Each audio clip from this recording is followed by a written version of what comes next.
Hi and welcome back into another reaction video. In today's content, we are going to make a reaction sa Maton, Maris and Anthony. Kanina ay nagbigay sila ng statement and apology sa public kung saan inamin nila at nagsorry sila. Kaya may mga few chosen clips akong kinuha, yun ang ating i-react, kaya panoorin nyo to. Sa lahat ho ng mga nangyari nung nakaraang araw, sa lahat ho ng mga taong nasaktan ko, especially po si Maris at si Chang, humihingi ho ako ng tawad sa dalawang babae. Sa mga babae. And sa mga lahat po ng mga nadamay ko din po. Yun lamang po. Sorry po ulit. Wow. Today, I will be speaking from my heart. Wow. Lahat ng sasabihin ko ngayon ay galing sa puso ko. Ganda ng boses niya, no? Today, I will take accountability for everything. Nagkamali ako, and I want to say sorry for everything that I have done. Okay. 5 years namin together, we were always on the same page. Always on the Ganda same niya, page. no? Hindi gumagalaw yung luha. But I don't know what happened to me. Social talaga siya. Maybe I turned to the next page and Socialera. saw a new perspective sa life. I had visions of who I want to become, how I want to evolve. I'm so curious about the world. Wow. And the truth is, I am going through changes. I'm sorry that you got to see that very Parang intimate side parehas of lang. me. Ganun talaga ako pag nagbigay ng pagmamahal. I'm sorry Ako that you din. get to see that. Ako rin. I don't want to play the victim here. Nagkamali din talaga ako. And I want to say sorry to those people I have hurt. I'm sorry. Most especially, I'm very sorry. I'm truly sorry to those people who supported me for 10 years. Ganun din yung luha niya, no? Hindi gumagalaw. Alam nila lahat na ginapang ko yung career ko. Mapunta lang sa kung saan ko gusto. Ginawa ko lahat. Pinaghirapan ko lahat sa tulong nila. Nagagawa ko yung mga gusto. I don't know where I'm gonna go. I don't know saan ako papunta. Just a human being. Oo nga naman, tao lang din sila. Anyway, so, dun muna ako sa kay Anthony at saka kay Maris, yung unang clip na ating ni-react. Okay. Ito nabasa ko lang sabi ng iba sa comment, bakit kay Maris napakahaba, pero hindi na lang siya nag-direct to the point. Although, nag-sorry din naman siya sa first and last ng video niya.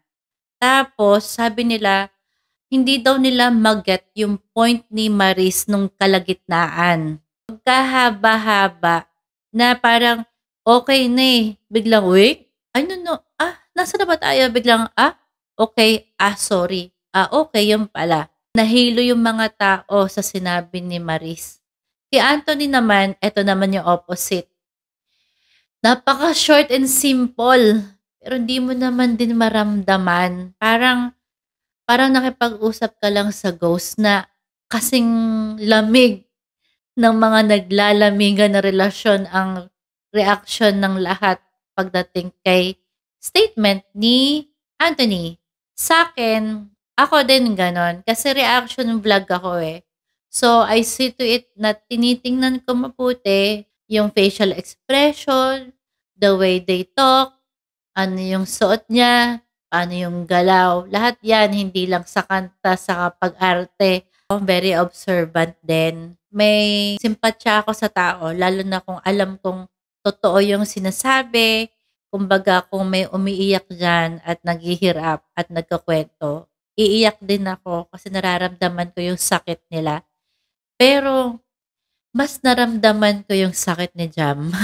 Yung pinakitang itong picture na 'to, na parang habang nagpo-post siya na hindi na siya makahinga, parang wala na siyang masabi. Mas naniwala ako sa ganitong reaction ni Jam kaysa dun sa nagsasalita si Maris at saka si Anthony.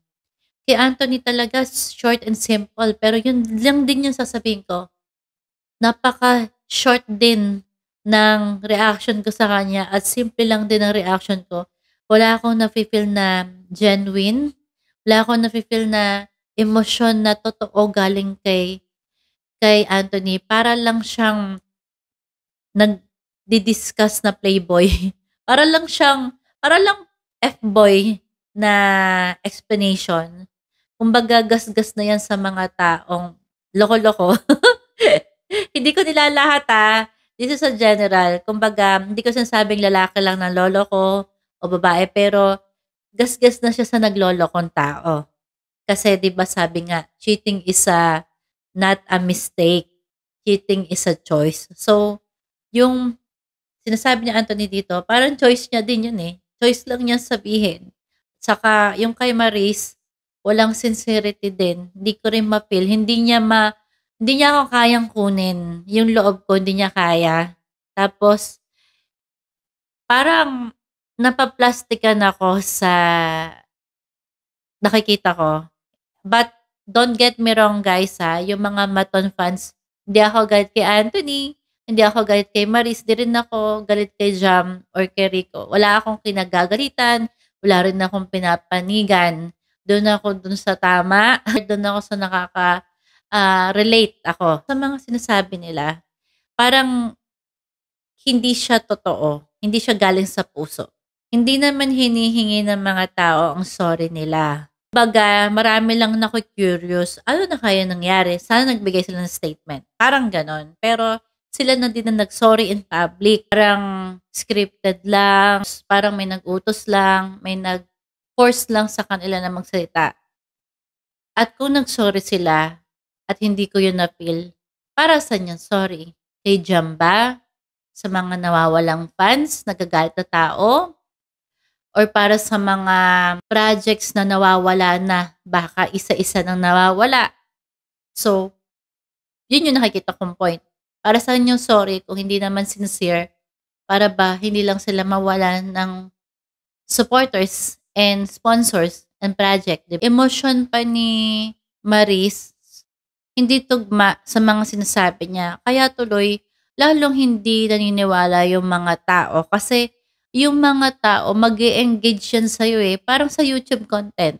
Kung ano yung pinapalabas mo sa video as a content creator, kailangan magiging connection, magkakaroon ka ng connect yung emotion mo do sa tao.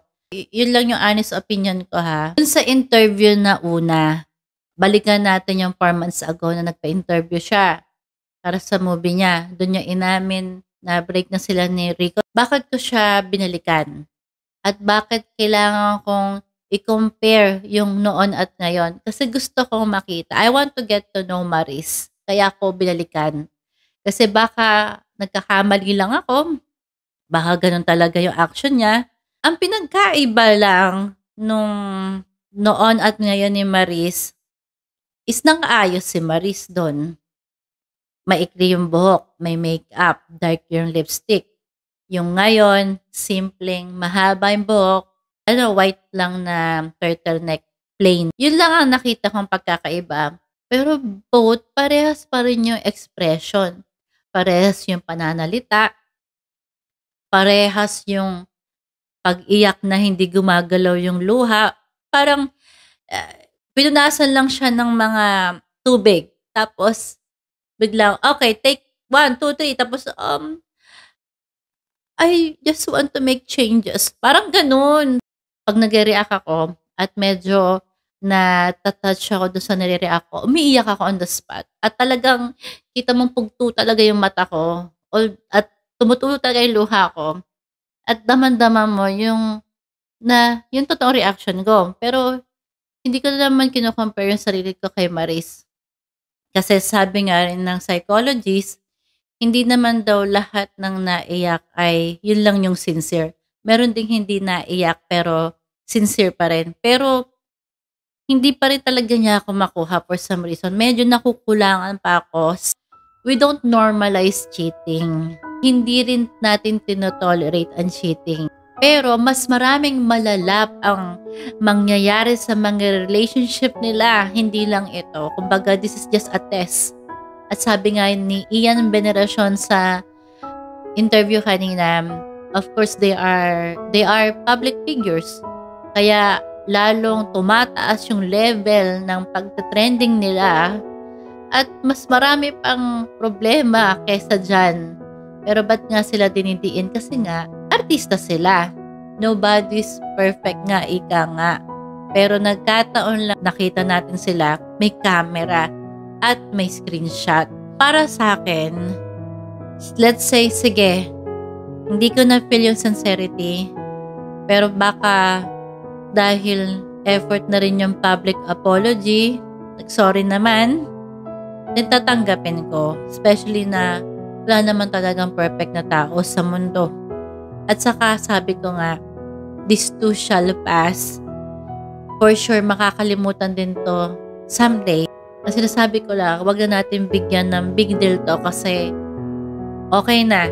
May umamin, may nagsorry, so that's it. Tapos, ang laban. Ganon. Kung ako, okay na yun.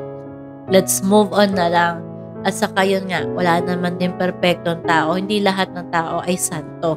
May kanya-kanya din tayong problema at story sa buhay. If ever lang na maraming nakaka-relate sa story ni Jam, sa nararamdaman ni Jam, sa galit, sa inis, sa lungkot, or maraming nadurog din ang puso ulit, naungkat ba na trauma yun. Marami din namang nagkakamali na nakaka-relate din kay Maris at sa kay Anthony. Kaya bakit hindi natin bigyan ng chance yung dalawa? At saka, okay na to. Para sa akin, case closed. Case closed for the broken-hearted. At saka, parehas naman silang single. Kaya, kung mali nyo, maybe someday, somehow, talagang ma-develop sila at talagang nagmamahalan, then it's okay. Why not? Diba? Buhay nila yan eh. Yun nga lang, may mga nasaktan, pero ganun talaga, kung hindi talaga kayo para sa isa't isa, hindi talaga mapipilit ang pagmamahal. Okay, 1 year ka, 15 years, 20 years, yun nga sinasabi ko, kasal or in a relationship or live-in, kung hindi talaga kayo para sa isa't isa, hindi talaga para sa isa't isa. Siguro naman may aral tayong natutunan dito, sa both sides, sa mundo ni Jam, sa mundo ni Maris, at sa mundo ni Anthony. Pero ang punot ng dulo lahat nito ay ang may kasalanan talaga para sa akin, si Anthony. Mga Anthony na yan! So that's it for me for today. Tapos na to, ayoko nang isipin. Ang hirap din talaga ng trabaho ko at ng niche minsan. Pati ako na-apektuhan, lalo maraming nauungkat din sa mga kahapon ko. I hope you like my reaction. And always keep safe everybody, and always take care of your health, your mental health, and your body. Lalo't ngayon ay December na. Maraming nakaka-stress. Kaya ingatan nyo at dahil baka kayo na ang magka-flu, kaya mas mabuti, mas malakas para sa pamilya. At intindihin ang mga reunion dahil be merry, be happy, life is too short. Okay, bye-bye!